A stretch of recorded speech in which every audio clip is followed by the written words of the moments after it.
Seigneur. Je prie que tu aies un cœur attentif pour écouter ce que le Seigneur veut te dire ce matin. Amen. À chaque fois que le Seigneur réunit son peuple derrière, c'est toujours pour leur faire du bien. C'est toujours pour leur donner quelque chose. Amen. Et alors aujourd'hui, nous allons parler de la prospérité bien-aimée.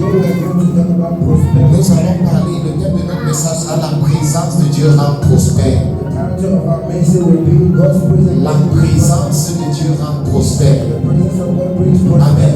Nous sommes dans le mois où nous parlons de la prospérité. Alors il est important que nous soyons conscients, bien-aimés, que la présence de Dieu rend prospère. Amen. La Bible déclare dans 3 Jean 1, verset 2 que bien-aimé, je souhaite que tu prospères à tous égards, comme prospère l'état de ton âme. Amen. Je souhaite que tu prospères à tous égards, comme prospère l'état de ton âme. Amen. Cela veut dire que la prospérité est un projet de Dieu. Le Seigneur voudrait que tu prospères. C'est de la pensée de Dieu de te voir prospérer. Amen. Donc c'est une pensée légitime. C'est une pensée normale. Amen, bien-aimé. Le Seigneur voudrait que tu prospères. Alors ce n'est pas une mauvaise chose de penser que je vais devenir riche. Il y a des personnes qui font souvent la fausse humilité comme s'ils ne veulent pas devenir riches. Il y a des gens qui font souvent comme si l'argent ne les intéresse pas. Comme si c'est seulement le Seigneur. Amen. Dis à ton voisin, le Seigneur veut te voir prospérer. Le Seigneur veut que tu prospères à tous égards. Ça veut dire que tous les domaines de ta vie doivent prospérer. Amen. La prospérité est le projet de Dieu. Il dit, je n'ai pas appelé la prospérité de Jacob de me chercher en vain. Amen. Dieu ne t'appelle pas à le chercher pour rien. Dieu ne t'appelle pas à le servir pour rien. La prospérité fait partie du programme de Dieu. Amen, bien-aimé. Maintenant, je vais te montrer comment est-ce que le Seigneur Dieu rend prospère. Comment est-ce que Dieu rend des personnes riches. Comment est-ce que Dieu donne des moyens aux gens. Amen, bien-aimé. Il y a 2 grands ordres que nous devons obéir. Il y a 2 grands ordres que nous devons obéir. Il y a l'ordre des lois universelles et il y a l'ordre du royaume. C'est par ces 2 ordres que toutes les personnes que vous voyez prospérer sur la terre.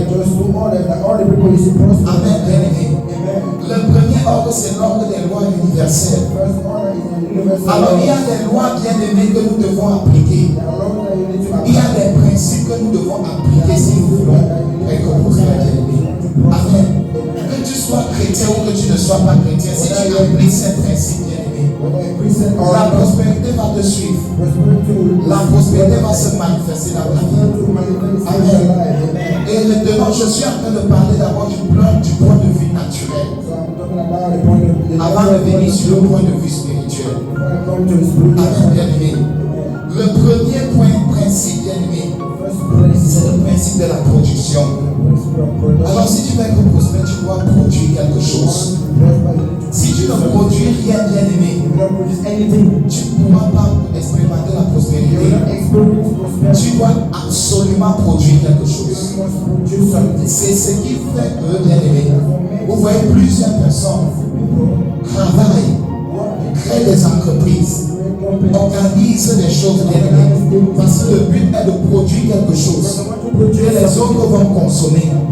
Et en consommant cela, la prospérité là sera agréée. Amen, bien-aimé. Le deuxième moyen, c'est le moyen des dons et des talents. Il y a des personnes qui ne travaillent pas forcément dur, mais ces personnes travaillent sagement. Amen, bien-aimé.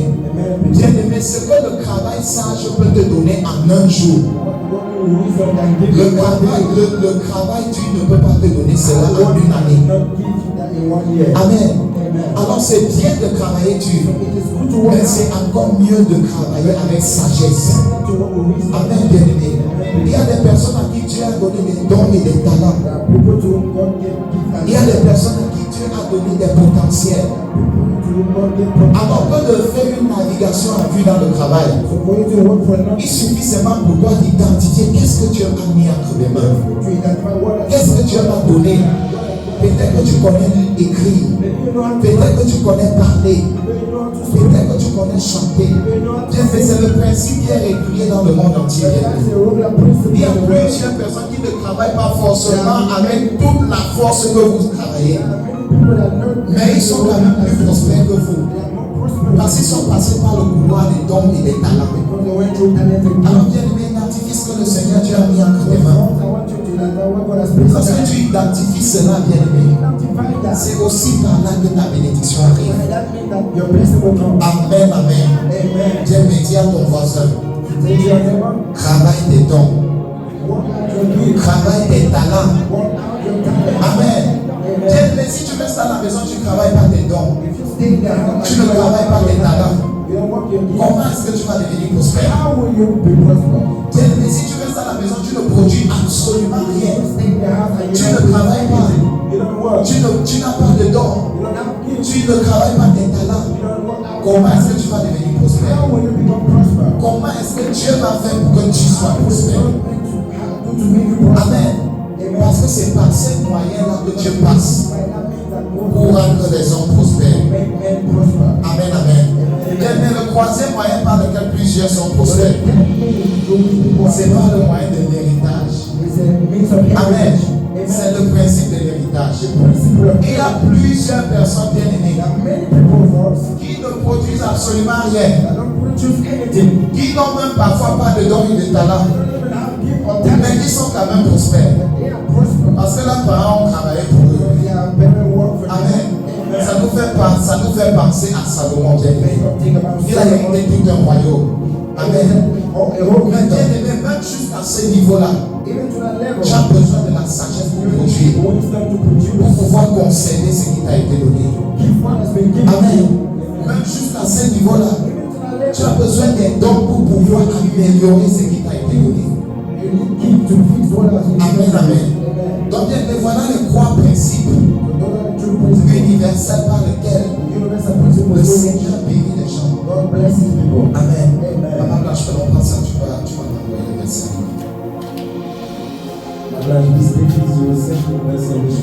Amen, amen. Donc voilà les principes universels. Que tu sois croyant ou bien que tu sois non-croyant. Si tu appliques ces principes, automatiquement la prospérité va te suivre. Et je parle parce que nous sommes encore sur le plan naturel. Amen. Parce que lorsque vous allez sur le plan spirituel, vous allez comprendre qu'il y a d'autres paramètres qui s'ajoutent. Amen. Mais le deuxième ordre par lequel Dieu bénit les hommes, c'est par les principes du royaume. Amen. C'est par les principes du royaume. C'est par les principes du royaume. La Bible déclare que recherche le royaume et la justice de Dieu. Recherchez le royaume et la justice de Dieu. Et toute autre chose vous seront données par Dieu. Amen. Alors le Seigneur Jésus est en train de dire à ses disciples que voilà les principes que le monde utilise, mais vous, en addition sur ce que le monde utilise, bien aimé, vous avez un avantage, celui de rechercher le royaume. Celui de rechercher la justice de Dieu. Amen. Il dit rechercher le royaume et la justice. Et toute autre chose vous seront données par-dessus. Toute autre chose. Bien aimé, que ce soit les richesses, c'est là que ce sera donné. Toute sorte de prospérité te sera donnée. Mais le Seigneur Jésus a dit quoi? Nous devons rechercher le royaume. Rechercher le royaume, c'est simple, bien aimé. C'est rechercher le roi. C'est rechercher la volonté du roi. Souvenez-vous lorsque Jésus donnait la prière. Il a dit que ton règne vienne. Que ton règne vienne. Que ta volonté soit faite sur la terre comme au ciel. Amen. Donc rechercher le royaume bien-aimé, c'est chercher la volonté du roi. C'est se poser la question chaque jour. Est-ce que la volonté du roi est établie dans ma vie? Amen, bien-aimé. Plusieurs personnes croient que rechercher le royaume, c'est devenir pasteur. Que c'est devenir d'abord serviteur de Dieu. Non, bien-aimé. Rechercher le royaume, c'est rechercher la volonté du roi dans ta vie. C'est rechercher que le règne de Dieu soit établi dans ta vie. Et dans tous les territoires qui te sont assignés, bien-aimé. Amen, amen. C'est ça, rechercher le royaume et la justice de Dieu. Alors, bien aimé, plusieurs personnes, bien aimées, lorsqu'ils sont enfants de Dieu, le Seigneur leur demande de rechercher le royaume. Au lieu de rechercher le royaume, ils cherchent l'argent du royaume. Ils cherchent les finances du royaume. Alors que dès qu'ils travaillent dans le royaume dans le but de gagner de l'argent, ils servent le Seigneur dans le but de gagner quelque chose. Pas parce qu'ils sont véritablement en train de poursuivre la volonté du roi. Alors il y a des personnes qui vont se mettre et mettre des projets dans le royaume de Dieu. À faire des choses même pour le Seigneur. Mais les choses que le Seigneur ne laisse pas demander de faire. Parce que leur but est de s'enrichir eux-mêmes. Amen. Il y a plusieurs personnes bien-aimées qui sont dans le business du royaume, de l'œuvre de Dieu bien-aimé, mais qui ne sont pas envoyés par le Seigneur. La Bible appelle ces personnes des personnes qui servent Dieu pour leur propre ventre. Alors son but n'est pas de rechercher qu'est-ce que Jésus pense. Quelle est la volonté de Dieu? C'est simplement de voir par quel moyen est-ce qu'il va pouvoir accomplir quelque chose. Ce n'est pas ça rechercher le royaume bien-aimé. Amen, amen. Bien-aimé, la deuxième chose que le Seigneur Jésus nous a prescrit, c'est la générosité. C'est la générosité, amen. C'est apprendre à donner, bien-aimé. Amen. Ouvrons notre Bible dans Luc chapitre 6. À partir du verset 38. Luc 6, verset 38. Amen. Bien-aimé, regardez. Le Seigneur Jésus dit, donnez et il vous sera donné. Amen. Bien-aimé, dis à ton voisin, donne. Dis à ton voisin, donne. Dis à notre voisin, donne. Amen. Le Seigneur Jésus dit, donnez et il vous sera donné. En d'autres termes, bien-aimé, si tu veux recevoir, il faut que tu donnes. Amen, amen. Il dit donner, il vous sera donné. On versera dans votre sein une bonne mesure, serrée et secouée, et qui déborde, car on vous mesurera avec la mesure dont vous serez servi. Amen. Le Seigneur Jésus est en train de dire ici qu'on va vous traiter de la même façon que vous traitez. Il dit que dans ce royaume bien-aimé, si tu veux être prospère, apprends à donner, bien-aimé. Amen. Et où est-ce que tu dois donner? Tu dois donner au Seigneur. Tu dois donner aux nécessiteux. Tu dois donner aux personnes qui ont besoin. Tu dois donner aux pauvres. Mais tu dois donner aux veuves et aux orphelins. Amen. Et tu dois donner dans la disposition de ne pas attendre quelque chose en retour. Voilà le problème de plusieurs personnes. Ils partent acheter Dieu bien-aimé. Ça veut dire qu'ils sont en train de donner. Et ils disent que Seigneur Dieu, j'ai donné, j'attends. J'attends déjà. Mais ce n'est pas dans cette optique-là que le Seigneur te demande de donner. Le Seigneur te demande de donner par amour pour lui. Le Seigneur te demande de donner par amour pour son royaume. Le Seigneur te demande de donner par amour pour les veuves et pour les orphelins. Le Seigneur te demande de donner par amour et compassion pour ceux qui sont opprimés. Amen, bien-aimé. Il y a plusieurs personnes que dans toute leur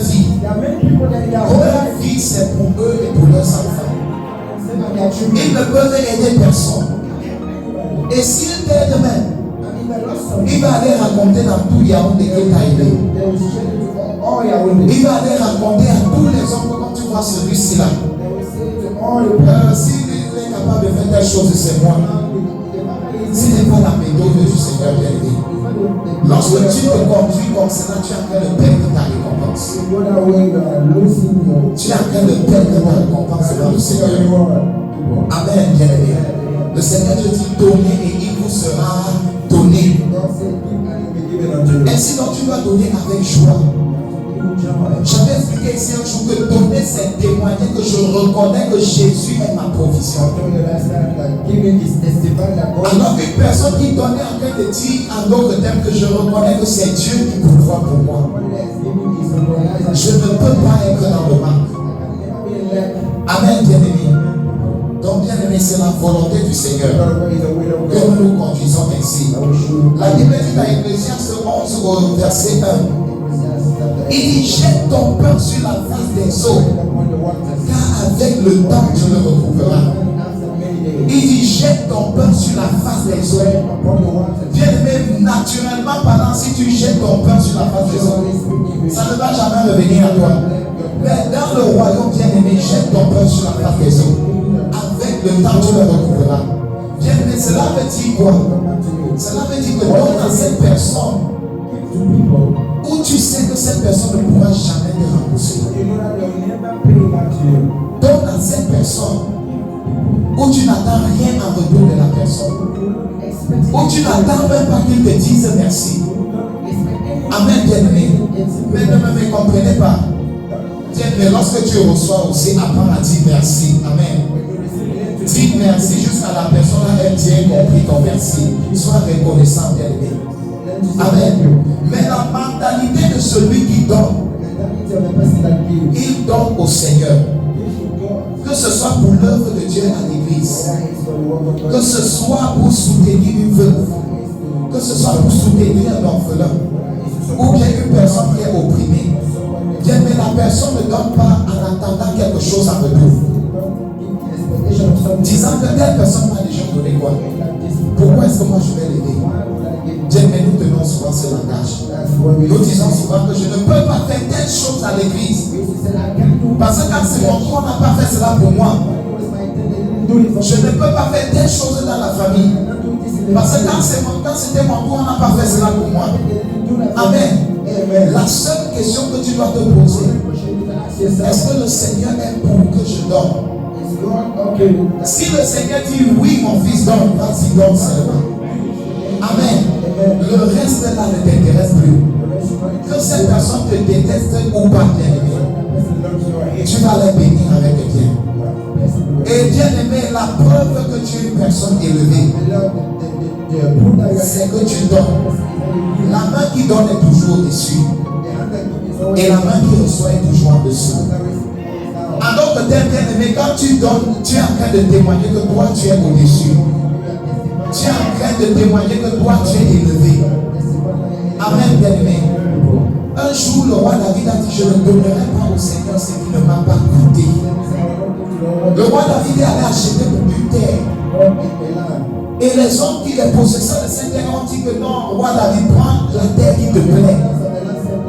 David a dit que non, je veux prendre cette terre à prix d'argent. Parce que c'est une terre que je vais offrir au Seigneur. Je ne veux pas l'offrir au Seigneur quelque chose qui ne m'a pas coûté. Il était en train de témoigner son allégeance au Seigneur. Il était en train de témoigner son amour au Seigneur. Amen, bien-aimé. Et sinon le Seigneur dit, jette ton pain sur la face des eaux. Car avec le temps, tu le retrouveras. Si tu veux être prospère, bien-aimé, apprends à donner librement. En fait, amen. Bien-aimé, en fait, le but, c'est que l'argent ne te contrôle pas. Dieu ne te demande pas de donner parce qu'il te déteste ou parce qu'il veut te voir mourir de faim, non. C'est parce qu'il veut détruire le pouvoir de maman sur ton âme. C'est parce qu'il veut que tu sois totalement libre. C'est parce qu'il veut que tu sois totalement propre à son utilisation. Amen. De telle sorte que Dieu peut t'utiliser comme il veut. Amen. C'est pour cela que parfois le Seigneur va te demander de donner. Parfois tu vas marcher avec le Seigneur. Tu vas te mettre à prier. Et une pensée va monter dans ton cœur. Lève-toi, va donner telle chose à tel serviteur de Dieu. Lève-toi, va donner telle chose à tel veuve. Lève-toi, va donner telle chose à telle personne. La pensée là va venir dans ton cœur. Et parfois tu vas dire que non, ce n'est pas le Seigneur qui m'a parlé. Ce n'est pas Dieu qui peut dire le genre de choses ici. Mais c'est le Seigneur qui est en train de te parler. Et le Seigneur est sage. Le Seigneur est sage. Une femme a rencontré un prophète un jour. Et la femme a dit que voilà tout ce qui me reste. Ensuite, moi et mon fils, nous allons manger, nous allons mourir. C'était tout ce que cette femme avait. Mais vous savez ce que le prophète lui a dit? Il lui a dit que quand ça va d'abord me préparer à manger, tu ne mourras pas. Amen, bien-aimé. Est-ce que c'est naturellement logique de demander à une femme qui n'a rien de prendre tout ce qu'elle a pour te faire à manger? Bien-aimé, le serviteur de Dieu a demandé de faire cela. Mais c'était sous l'instruction du Seigneur. Amen. Bien-aimé, lorsqu'elle a fait cela, elle a commencé à prospérer de manière surnaturelle. Amen, bien-aimé. Bien-aimé, il y a une certaine prospérité surnaturelle que le Seigneur amène dans l'église.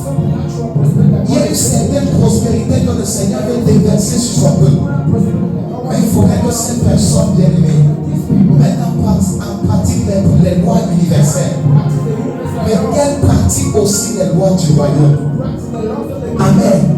Donc, bien-aimé, en addition de travailler dur, en addition de travailler tes dons et tes talents, bien-aimé, apprends aussi à donner librement. Amen, bien-aimé. De telle sorte que lorsque tu viens me donner l'offrande, ce n'est pas être fâché. Amen, bien-aimé. Il y a plusieurs personnes qui racontent dehors que oh, les églises. Non, si tu crois que ton pasteur est un bandit, ne donne pas l'argent. Amen. Si tu crois que l'église a l'argent, c'est le vol, ne donne pas toi, bien-aimé. Mais lorsque tu donnes avec révélation, donc sachant que tu donnes à une personne invisible, tu mets dans un paquet visible, tu mets dans les mains qui sont visibles, mais tu es en train de donner à une personne invisible.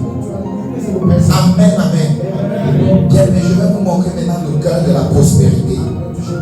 Je vais vous montrer le cœur de la prospérité. Amen, amen. Est-ce que quelqu'un est content d'être là? Est-ce que quelqu'un veut être prospère? Est-ce que quelqu'un se voit déjà prospérer?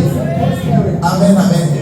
Bien, on va ouvrir notre Bible, la Proverbe chapitre 10, verset 22. Man of God, Mr. please play me this song.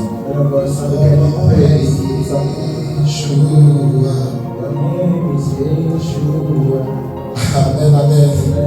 Ok. Proverbe 10, verset 22. La Bible déclare, c'est la bénédiction de l'Éternel qui enrichit. C'est la bénédiction de l'Éternel qui enrichit. Et elle ne se fait suivre d'aucun chagrin. Amen, bien-aimé. Ça veut dire que lorsque le Seigneur te bénit, le chagrin ne peut pas suivre.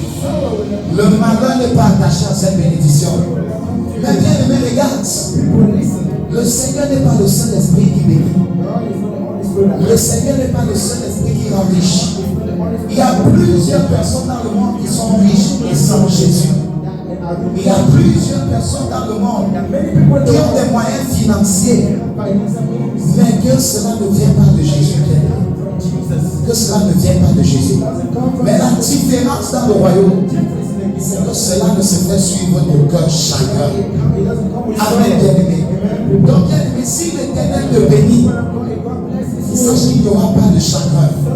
Et la Bible dit dans Éphésiens 1, verset 3, que béni soit Dieu, le Père de notre Seigneur Jésus-Christ, qui nous a bénis de toutes sortes de bénédictions spirituelles dans les lieux célestes. Amen, bien-aimé. Bien-aimé, je t'apporte ce passage pour te dire que tu es déjà béni. La bénédiction n'est pas quelque chose que tu cherches comme les païens. La bénédiction est déjà sur ta vie.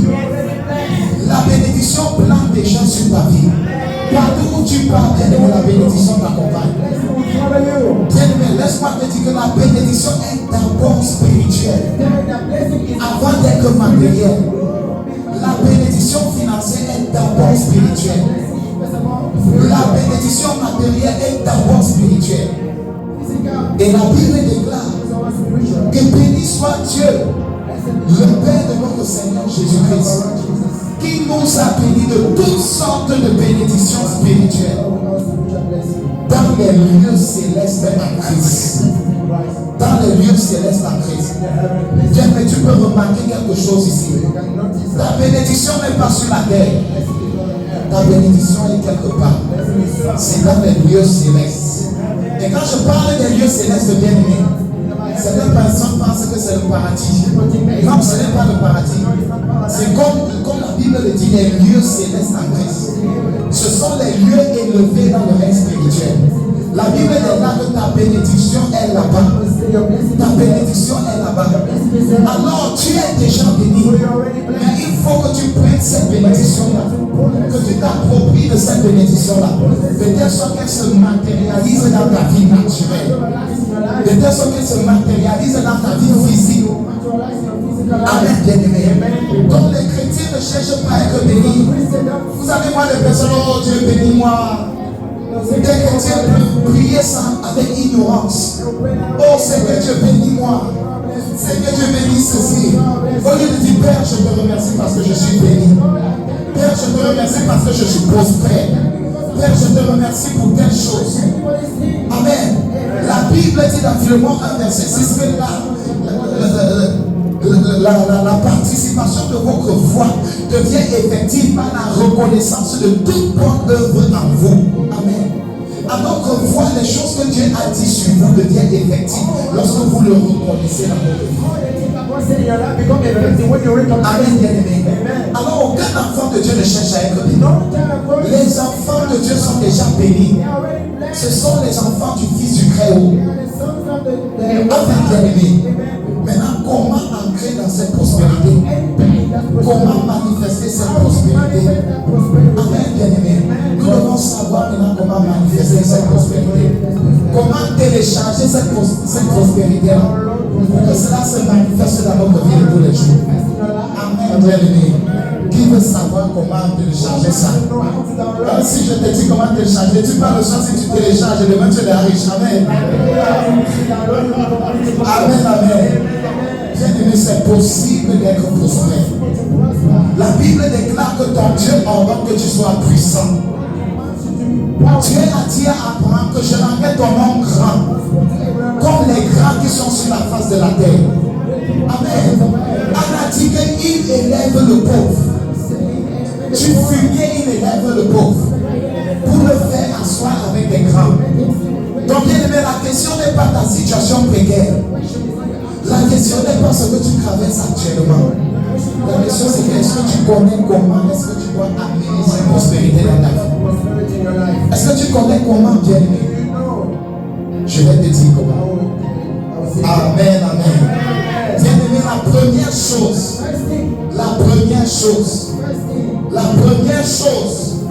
et c'est cette chose que le Seigneur insiste dans l'église, c'est une vie d'honnêteté et de sincérité. Alors que une vie de sainteté, bien aimé. Bien-aimé, Dieu ne peut pas prospérer un malhonnête. Dieu ne peut pas faire prospérer un bandit, un truand, bien-aimé. Dieu ne peut pas le faire. Dès que Dieu est prospère, ça va caler dans les lieux célestes. En attendant que tu te débrouilles de la malhonnêteté, en attendant que tu te débrouilles de la manipulation et de l'hypocrisie, en attendant que tu te débrouilles du péché, bien-aimé, le Seigneur devra d'abord le garder. En attendant que tu te débrouilles d'un certain nombre de choses. Amen, bien-aimé. La Bible déclare que aussi longtemps que l'héritier demeure un enfant, il ne diffère en rien d'un esclave. Amen. Quoi qu'il soit maître de tout.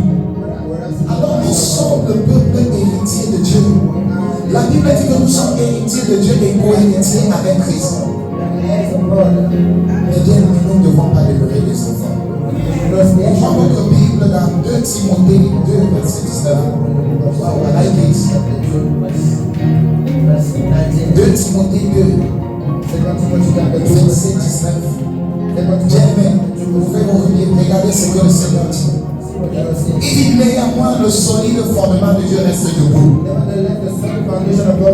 Avec cette parole qui lui servent de sceau. Le Seigneur connaît ceux qui lui appartiennent. Et quiconque prononce le nom du Seigneur, qu'il s'éloigne de l'iniquité. Quiconque prononce le nom du Seigneur bien-aimé, qu'il s'éloigne de l'iniquité. Parfois nous voulons être bénis, bien-aimés, mais c'est nous qui sommes malhonnêtes au travail. C'est nous qui sommes malhonnêtes avec les choses et les gens. Parfois quelqu'un peut te prêter quelque chose, tu ne penses même plus à le rembourser. C'est de la malhonnêteté. Amen, bien-aimé. Le Seigneur ne voulait pas que nous nous conduisons comme ça. Le Seigneur ne voulait pas que cela se retrouve dans nos vies. Il dit quiconque invoque le nom du Seigneur, qu'il s'éloigne de l'iniquité. Amen, bien-aimé. Dieu veut une église sainte. Dieu veut un peuple qui se met à part pour lui. Amen, bien-aimé. Dieu veut des personnes qui peuvent se donner à lui. Dieu veut des personnes qui peuvent dire Seigneur Dieu, je veux vivre dans l'honnêteté. Je veux vivre dans la pureté. Amen, bien-aimé. Ouvrons dans 1 Corinthiens 6. 2 Corinthiens 6. À partir du verset 16 au verset 18. La Bible dit là-bas, quel rapport y a-t-il entre le temple de Dieu et les idoles? Quel est le rapport, bien-aimé? Quel est le rapport? C'est l'apôtre Pierre qui a en train de demander cela. Quel rapport y a-t-il entre le temple de Dieu et les idoles? Il dit car nous sommes le temple du Dieu vivant. Comme Dieu l'a dit, j'habiterai et je marcherai au milieu d'eux. Je serai leur Dieu et ils seront mon peuple. Amen, bien-aimé. C'est pourquoi sortez du milieu d'eux. Dieu invite des personnes bien-aimées à sortir des rangs de l'immoralité. Dieu invite des personnes à sortir des rangs bien-aimés de la duplicité. À sortir des rangs de la malhonnêteté bien-aimée. Dieu invite des personnes bien-aimées à sortir des rangs bien-aimés de l'impureté. Il dit sortez du milieu d'eux. Sortez du milieu d'eux. Sortez du milieu d'eux. Il dit séparez-vous. Dieu appelle un peuple aujourd'hui à se mettre à part. Dieu appelle un peuple aujourd'hui à se mettre à part pour le Seigneur. À se garder dans un certain nombre de choses. Amen, bien-aimé. J'aimerais que tu saches que tu ne seras jamais comme un païen. Tu ne seras jamais comme ces personnes qui sont dehors. Tu as été sauvé, tu as été racheté par le sang de Jésus. Le sang de Jésus a déjà coulé pour toi. Et ce sang t'a déjà distingué. Ce sang t'a déjà mis à part. Maintenant, il faudrait que toi-même tu acceptes cela dans ta vie de tous les jours. Et que tu acceptes de te mettre à part pour le Seigneur. Amen, bien-aimé. Bien-aimé, tu as besoin de te mettre à part pour le Seigneur. Tu as besoin de t'humilier devant le roi des rois. Tu as besoin de chercher sa face. Amen, bien-aimé. Il dit sortez du milieu d'eux. Séparez-vous, dit le Seigneur. Il dit ne touchez pas à ce qui est impur. Ne touchez pas à ce qui est impur. Ne manipulez pas ce qui est impur, bien-aimé. Ne manipulez pas, bien-aimé, ce qui est impur. Ne gardez pas les pensées malhonnêtes dans vos cœurs. Ne gardez pas les pensées impudiques dans vos cœurs. Ne marchez pas avec des pensées souillées. Amen, bien-aimé. Ne touchez pas ce qui est impur. Mais qu'est-ce qui se passe de nos jours?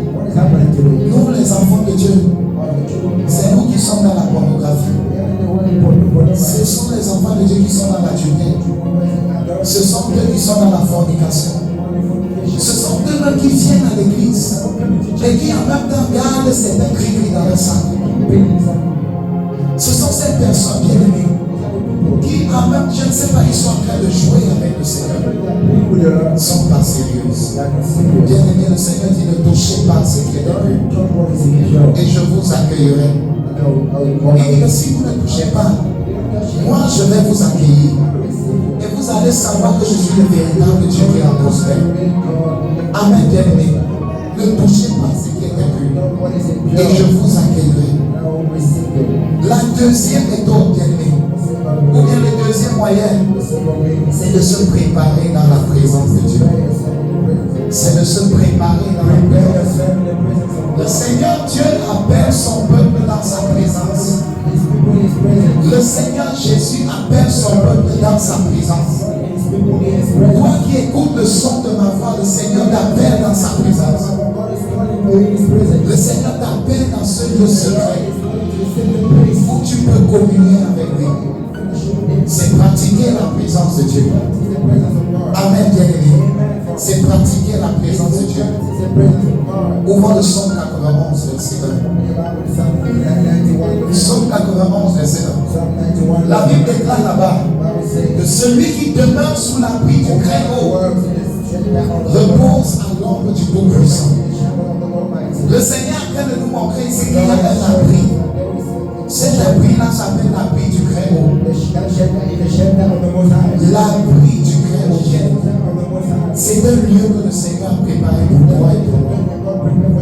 Que tu sois chrétien ou pas, la Bible déclare que celui qui demeure sous l'abri du Très-Haut repose à l'ombre du Tout-Puissant. Bien-aimé, il y a un lieu, bien-aimé, qui a été préparé pour toi. Il y a un domaine à partir duquel tu dois vivre ta vie. Il y a une dimension à partir de laquelle tu dois vivre ta vie, bien-aimé. C'est l'abri du Très-Haut. Amen, bien-aimé. Bien-aimé, laisse-moi te dire que ta vie est en Jésus. Ta destinée est en Jésus. Bien-aimé, l'homme a deux destinées. L'homme a une destinée hors de Christ. Et l'homme a une destinée en Jésus. Mais parfois, nous-mêmes, en tant qu'enfants de Dieu, nous poursuivons une destinée hors de Christ. Nous poursuivons une destinée hors de Jésus. Alors que notre destinée est en Jésus. La Bible dit que nous avons été créés en Dieu pour des bonnes œuvres que Dieu a préparées d'avance. Pour ceux qui l'aiment, bien-aimés. Bien-aimé, il y a toute une vie prospère que Dieu a préparée pour toi. Il y a un bien-être que Dieu a préparé pour toi. Il y a un bonheur que Dieu a préparé pour toi. Mais ce bonheur-là, bien-aimé, ce n'est pas dans les voies de la terre. Ce n'est pas parmi les hommes. C'est en Christ, bien-aimé. C'est en Christ. C'est en Christ. Et quand je parle de en Christ, c'est dans le lieu de la présence de Dieu. C'est dans le lieu, bien-aimé, de l'intimité avec le Seigneur. Bien-aimé, laisse-moi te dire, si le Seigneur ne t'amène pas dans ce lieu-là, tout ce que Dieu va te donner va finir par tomber. La première richesse que Dieu peut donner à un homme, c'est la bénédiction de sa présence. C'est la capacité que cet homme-là a de demeurer dans la présence de Dieu. Parce que si tu ne peux pas demeurer dans la présence de Dieu, bien-aimé, tout ce que Dieu va te donner, Dieu peut le perdre du jour au lendemain. Laisse-moi te dire, bien-aimé, que dans le parcours de ta vie, tu auras affaire aux hommes. Tu auras affaire aux hommes méchants et violents. Tu auras affaire aux hommes malhonnêtes. Mais si ce n'est que parmi les hommes, avec la sagesse, tu pourras les vaincre. Mais bien aimé, à côté des hommes, il y a aussi des esprits qui viendront contre toi. Il y a aussi des esprits qui se lèvent contre le dessein de Dieu dans ta vie. Alors Dieu peut bien te donner quelque chose. Mais est-ce que tu vas savoir garder cela? Est-ce que tu vas pouvoir garder cette chose? Personne ne pourra garder ce que Dieu lui a donné s'il n'est pas enraciné dans le lieu de la présence de Dieu. Personne, bien-aimé. Bien-aimé, regardez avec papa Isaac. Le patriarche Abraham a légué tous ses biens à Isaac. Mais bien-aimé, la famine est venue. La famine est venue dans le territoire. Et Isaac a tout perdu. Et Isaac a tout perdu. Bien-aimé, si Isaac n'avait pas appris à pratiquer la présence de Dieu, il ne devait plus être riche. Alors que pendant que Isaac était en train d'aller en Égypte, le Seigneur Dieu lui a dit, reste sur place. Reste sur place, ici même je vais te bénir. La Bible déclare que Isaac s'aima et Dieu le bénit. Et Dieu multiplia ce qu'il a semé au centuple. Et il devient riche au point où il est devenu fort riche. Je vois le Seigneur Dieu amener quelqu'un à devenir fort riche. Je vois le Seigneur Dieu t'amener à devenir fort riche, bien-aimé. À contrôler de l'argent, bien-aimé. Mais bien-aimé, avant, il faudrait que tu sois enraciné dans le lieu de la présence de Dieu. Si Isaac ne connaissait pas cela, tout l'héritage qu'il a reçu est parti, bien-aimé. Mais heureusement, il connaissait pratiquer la présence de Dieu pour ressusciter cet héritage. Amen, bien-aimé. Isaac est parti creuser les puits. Il est parti creuser les puits. Je vais vous dire comment la bénédiction de l'Éternel fonctionne. Dans un lieu désert, dans un territoire désert, où on cherche l'eau, on ne trouve pas. Amen, bien-aimé. Mais Isaac s'est levé, il est parti creuser le puits. Et quand il a creusé le puits, lui, il a trouvé de l'eau. Mais tu penses que la bénédiction que Dieu peut faire? Pendant que les autres cherchent, ils ne voient pas. Pendant que les autres arrivent, ils font la même chose, ils échouent. Toi, tu arrives, tu te places et le succès arrive. Amen, bien-aimé. Isaac a creusé le puits, il a vu de l'eau. Les gens sont venus le faire des problèmes. Les gens sont venus dire que non, le terrain, si c'était notre terrain. Non, ceci, c'est notre puits. Ceci, c'est notre eau. Isaac n'a pas discuté avec lui, il a laissé. Il savait que la source d'eau était avec lui. Il savait que l'eau ne dépendait pas du terrain. L'eau dépendait de celui qui marche avec lui. Alors il allait creuser encore notre puits, bien-aimé. Et il a encore retrouvé de l'eau. Amen, bien-aimé. Bien-aimé, c'est ce qui va t'arriver lorsque tu vas pratiquer la présence de Dieu. Bien-aimé, tu dois d'abord être enraciné dans la présence. Tu vas apprendre à communier avec le Seigneur. Amen, bien-aimé. Bien-aimé, qu'est-ce que tu as dans tes mains? Qu'est-ce que tu as déposé entre tes mains? Qu'est-ce que Dieu t'a donné? Est-ce que c'est de la sagesse pour produire les choses? Est-ce que c'est un don ou un talent? Est-ce que c'est même un héritage? Bien-aimé, amène cela dans la présence de Dieu. C'est la présence de Dieu qui va faire que cela porte du fruit.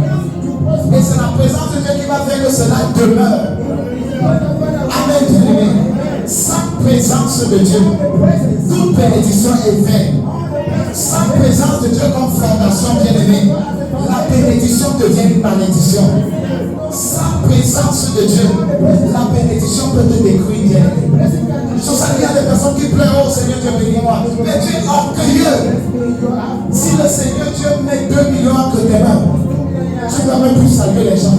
Bien, on va parler d'une personne qui a reçu un jour ses 2 millions. Il était tellement fier qu'il faut aller à l'ambassade, à l'aéroport. Il a compté tout le monde, je vais voyager. Faites-moi, ouvrez la porte, je vais voyager. Il ne connaissait même pas qu'on doit faire un passeport, qu'on doit faire des choses. L'argent a commencé à le contrôler, la folie après la sortie dans sa tête. Alors Dieu, avant de susciter cela dans ta vie, il doit te préparer dans l'humilité. Il doit te préparer dans la prière. Amen, bien-aimé. Il doit te rendre fort. Il doit te rendre inébranlable. De telle sorte que lorsqu'il y aura des contestations, tu pourras te lever avec le nom de Jésus. Tu pourras te lever et défendre ce qui t'appartient. Amen, bien-aimé. Lorsqu'il y aura la contestation, tu pourras te lever. Mais il faut d'abord la présence de Dieu. Il faut que tu sois une personne enracinée là-bas. Amen, bien-aimé. Alors, quel que soit ce que tu as, amène cela dans la présence de Dieu. Amène cela dans la présence de Dieu. Bien-aimé, sans la présence de Dieu, tu ne peux rien faire. Jésus a dit dans Jean chapitre 15 que sans moi, vous ne pouvez rien faire. Sans moi, vous ne pouvez rien faire. Vous ne pouvez absolument rien faire. Alors, bien-aimé, le Seigneur appelle quelqu'un aujourd'hui. Toi qui entends l'écho de ma voix, le Seigneur te dit, mon fils, ma fille, je t'appelle dans le lieu de ma présence. Je t'appelle à pardonner ces choses. Tu crois que le bonheur est dans la duplicité. Il y a des personnes que lorsqu'il est avec toi, il est toujours en train de chercher un moyen pour te frapper. Donc lorsqu'il réfléchit, lorsqu'il est en train de parler, sa tête est en train de trouver comment je comment je vais le soutirer, comment je vais faire pour le voler telle chose. Dieu veut retirer ça de nous. Parce que ce n'est pas comme ça que Dieu bénit les hommes. Parce qu'à la fin de la bénédiction, il faudrait que les hommes voient et que les hommes témoignent que c'est la bénédiction de l'Éternel qui enrichit. Que les hommes en te regardant disent que oui, cet homme Dieu l'a béni. Nous reconnaissons que cet homme est béni. C'est ce qui est arrivé avec Isaac bien-aimé. On est venu dire à Isaac que Dieu est déjà devenu plus puissant que nous.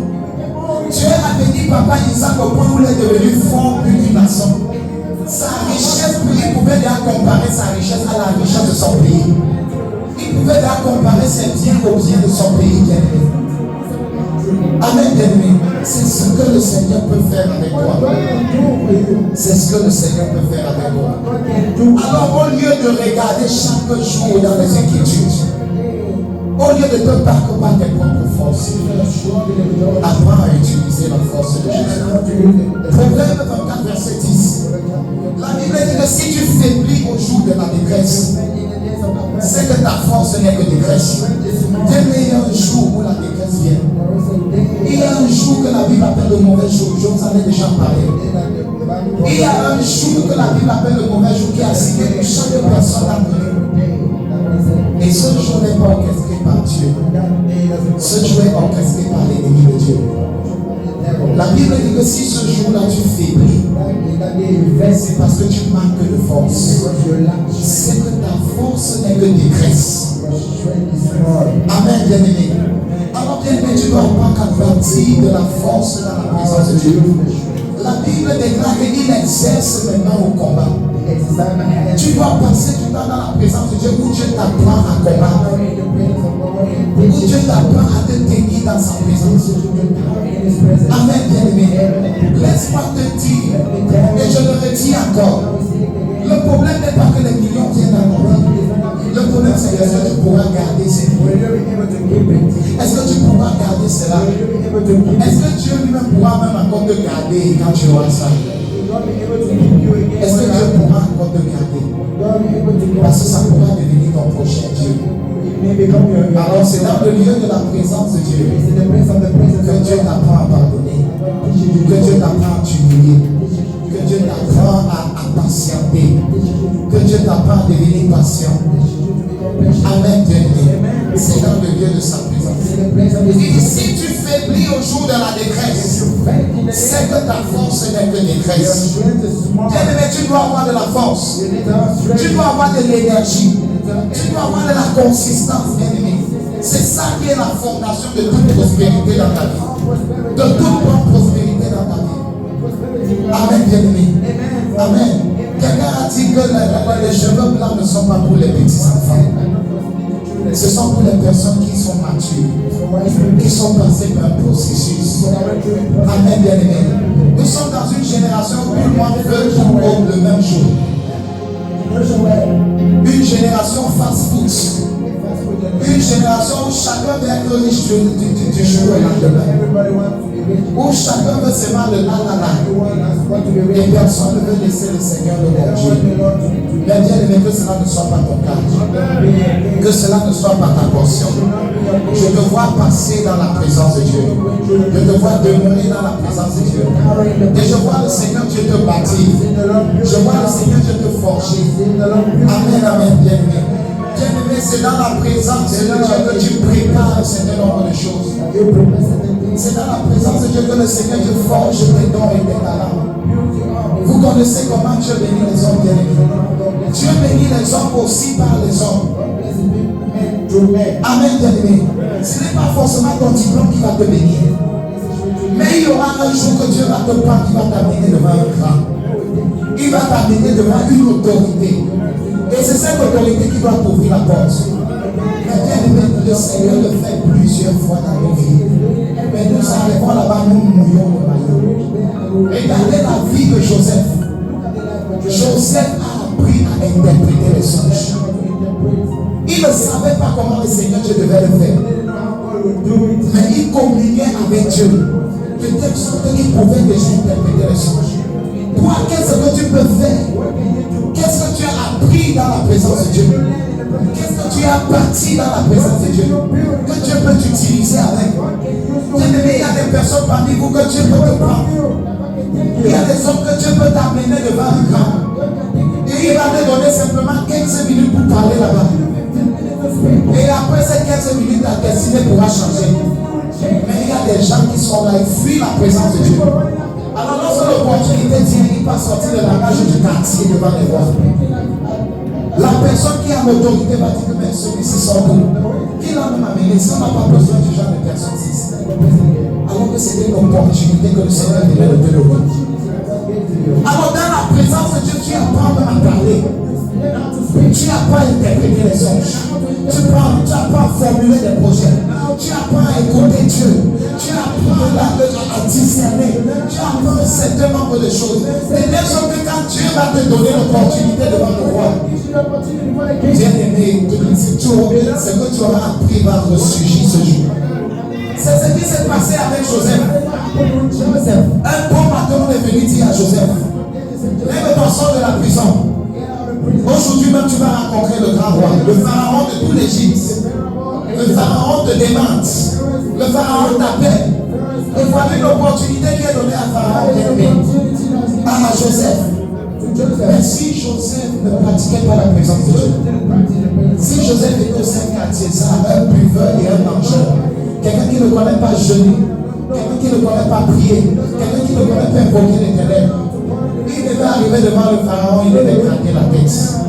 Oh, je vois Joseph devant le pharaon. Il dit que, oh roi, ce qui t'a été révélé, ce qui t'a été, Dieu a révélé à son roi les choses qui vont arriver dans l'avenir. Amen. Joseph a parlé comme un fils de Dieu. Amen, amen. Bien, mais ce que je vous dis, c'est une réalité. C'est pas aussi cela que le Seigneur Dieu te bénit. Dieu ne va pas forcément te bénir parce que tu fais avec des petits doigts. C'est bien de travailler dur. Mais bien, il faut travailler tout ce que Dieu te donne. Tout ce que Dieu met entre tes mains. Fais prospérer cela. Amen, bien-aimé. Oh, bien-aimé, un jour, moi-même, je devais prêcher. C'était l'inauguration de la maison. C'est mon témoignage. Amen. Et il y avait des grandes autorités de ce pays là-bas. Il y avait des grandes personnes. Et il y avait même des grands serviteurs de Dieu. Les gens qui ont même lu la Bible tout entière avant que tu ne sois né. Tu vas dire quoi devant eux? Qu'est-ce que tu vas vraiment dire devant eux? Lorsqu'on te demande de parler pendant 15 ou 20 minutes dans une situation pareille, qu'est-ce que tu vas faire? Mais bien aimé, je pratique la présence de Dieu. Alors une nuit, les gens du royaume auquel j'appartiens sont venus me voir. Ah, le Seigneur a envoyé ses anges. Ils sont venus me donner le message. Ils ont dit que demain matin, on va parler de telles choses, on va parler de telles choses. J'ai vu le message et je me suis levé le lendemain. Je ne stressais plus, bien aimé. Quelle que soit la grandeur des serviteurs de Dieu qui étaient là, quelle que soit leur rang ou bien les autorités qui étaient là, l'esprit et la sagesse de Dieu étaient déjà sur moi.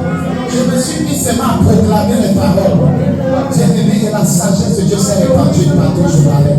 Et toutes ces personnes, bien aimées, ont été touchées. Bien aimé, au point où Dieu a amené ses papas à venir me voir et à prier pour moi et à m'ouvrir les portes que moi-même je ne pouvais pas ouvrir de moi-même.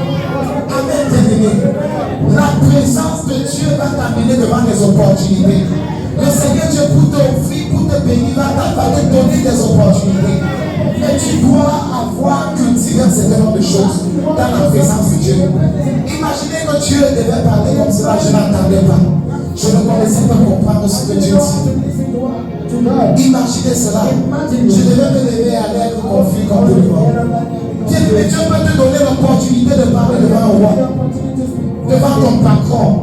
Et tu as seulement 5 minutes. Et en 5 minutes, là, Dieu révèle une sagesse extraordinaire. Et ton patron dit que je n'ai jamais vu un tel homme. C'est lui qui doit être le chef ici. Quand je le regarde, je vois la sagesse de Dieu. Amen. C'est ce qui s'est passé avec la Bible. Et c'est ce que Dieu va encore faire en ce temps. C'est ce que Dieu va encore faire en ce temps. C'est pour ça que lorsqu'on demande aux gens, venez à la prière. Priez à la maison. Réunissez-vous en famille, priez. Les personnes croient qu'on veut contrôler leur vie. Non, on est en train de les apprendre à devenir prospères. À devenir prospères. Bien forte. Asseyez-vous dans la présence de Dieu. Amen, amen, bien-aimé. Bien-aimé, je vais prendre le dernier point de mon message. Sois très attentif. Je vais te parler de l'aide de Dieu. L'aide que Dieu accorde à tous ses enfants. L'aide que Dieu donne à tous ceux qui le craignent. Pose-moi la question, est-ce que tu es enfant de Dieu? C'est que cette aide est pour toi. Amen, amen. La Bible dit dans Jean 10, que le voleur ne vient que pour dérober, égorger et détruire. Mais moi je suis venu afin que les brebis aient la vie et qu'elle soit dans l'abondance. Jésus est venu pour que tu aies la vie en abondance. Et je t'ai dit que ta vie n'est pas sur la terre. Bien-aimé, ton bonheur n'est pas sur la terre. Tu dois le prendre dans le lieu céleste et le manifester ici sur la terre. Bien-aimé, ta prospérité est dans le lieu céleste en Christ. Tu dois le prendre là-bas et tu dois le manifester ici sur la terre. Amen, amen, bien-aimé. Et pour cela, bien-aimé, Dieu sait que parfois c'est difficile. Parce que approcher la présence de Dieu, ce n'est pas facile. Si tu n'es pas aidé, tu ne pourras pas le faire. Tu ne pourras même pas demeurer dans la prière un petit minute. Si on ne t'aide pas, même 30 minutes, tu ne vas pas pouvoir faire la prière. Si Dieu ne t'aide pas, même 1 heure de temps, tu ne vas pas pouvoir faire. Si Dieu ne t'aide pas, tu ne vas pas pouvoir marcher dans la sainteté. Alors ceux qui marchent dans la sainteté ne sont pas trop forts. Ce sont des personnes qui ont reçu l'aide de Dieu. Et je vais vous dire qui est l'aide de Dieu. Je vais vous dire qui est l'aide de Dieu. Amen, amen. L'aide de Dieu, c'est le Saint-Esprit. L'aide de Dieu, c'est l'Esprit de Jésus. Amen, amen. Jésus a donné son esprit pour aider chacun d'entre nous à marcher sur ce couloir de la prospérité. Dieu a donné Jésus. Dieu a donné Jésus pour le monde. Mais Jésus a donné l'esprit pour l'église. Vous comprenez cela? Bien-aimé, le don de Dieu pour le monde entier, pour toute la race des pécheurs, c'est Jésus-Christ qui a versé son sang, qui est mort et qui a ressuscité le 3e jour. Amen, amen. Mais le don de Jésus pour toi et pour moi, bien aimé, c'est le Saint-Esprit de Dieu qui a été relâché lorsque Jésus est assis sur le trône. C'est l'Esprit de Jésus. Regardez ce que le Seigneur Jésus dit dans Jean chapitre 2. Dans Jean chapitre 16, pardon. Il dit, quand le consolateur sera venu, l'Esprit de vérité, il vous conduira dans toute la vérité. Il vous conduira dans toute la vérité. Car il ne parlera pas de lui-même, mais il dira tout ce qu'il aura entendu. Et il vous annoncera les choses à venir. Amen, amen. La Bible déclare, Jésus l'appelle le consolateur. Consolateur, c'est le mot grec allos parakletos. Ça veut dire un autre consolateur du même genre que moi. En autre terme, lorsque Jésus devait quitter la terre, ses disciples sont devenus Christ. Jésus dit que parce que je vous ai dit ces choses, la tristesse a envahi votre cœur. Mais lorsque le consolateur sera venu, il dit, je vous donnerai un autre consolateur. Je vous donnerai un autre consolateur. Et lorsqu'il sera venu, il vous conduira dans toute la vérité. Alors, Paraclétos veut dire le consolateur du même genre que Jésus. C'est l'Esprit de Jésus. En d'autres termes, c'est une force spirituelle aussi qui t'accompagne partout où tu vas. Mais ce n'est pas seulement une force, c'est une personne. C'est une personne. C'est une personne. C'est une personne qui veut marcher avec toi. C'est une personne qui veut t'accompagner partout. Et c'est lui qui est ta véritable force dans la présence de Dieu. Sans lui, bien-aimé, personne ne peut oser s'approcher de Dieu. Sans lui, personne ne peut demeurer dans la présence de Dieu. Sans lui, personne ne peut demeurer dans la présence de Dieu. Amen, amen. Il dit, je vous donnerai notre consolateur. Et quand le consolateur sera venu, l'Esprit de vérité, il vous conduira dans toute la vérité. L'esprit de vérité ici, bien-aimé, ce n'est pas d'abord la vérité en opposition au mensonge. Le mot grec c'est aletheia. Ça veut dire l'esprit de réalité. C'est la réalité d'une chose par rapport à son ordre. Ça veut dire que le Saint-Esprit vient mettre en réalité tout ce que la parole de Dieu annonce dans ta vie. Amen, amen. Est-ce que quelqu'un veut recevoir le Saint-Esprit? Est-ce que quelqu'un veut être rempli de l'Esprit de Jésus? Est-ce que quelqu'un veut que l'Esprit de Jésus le touche aujourd'hui? Amen, amen. Bien-aimé, c'est l'aide de Dieu. C'est l'aide de Dieu. Il dit, il ne parlera pas de lui-même, mais il dira tout ce qu'il aura entendu. Et il vous annoncera les choses à venir. Il dit qu'il va vous annoncer les choses à venir. Le Saint-Esprit ne travaille pas de lui-même. Il travaille au nom de Jésus. Ce n'est pas un esprit indépendant. C'est un esprit qui glorifie Jésus. En d'autres termes, c'est Jésus qui est pour toi de manière exclusive. Amen, amen. Il dit, il vous annoncera les choses à venir. Bien-aimé, voilà ce que Jésus a dit aux disciples. Voilà ce que le Seigneur Dieu a dit aux disciples. Il a dit, attendez. Il a dit dans Luc 24, verset 46, attendez. Jusqu'à ce que la promesse soit accomplie. Jusqu'à ce que la promesse soit accomplie. Bien-aimé, il y a une promesse dans ta vie qui dépasse toutes sortes de promesses. C'est la promesse de l'Esprit. C'est la promesse du Saint-Esprit de Dieu. Amen, bien-aimé. Et tu as besoin de lui. Sans lui, tu ne peux rien faire. Sans lui, tu ne peux même pas prêcher. Sans lui, tu ne peux pas faire une affaire. Sans lui, tout ce que tu fais ne pourra pas porter du fruit. Amen, amen.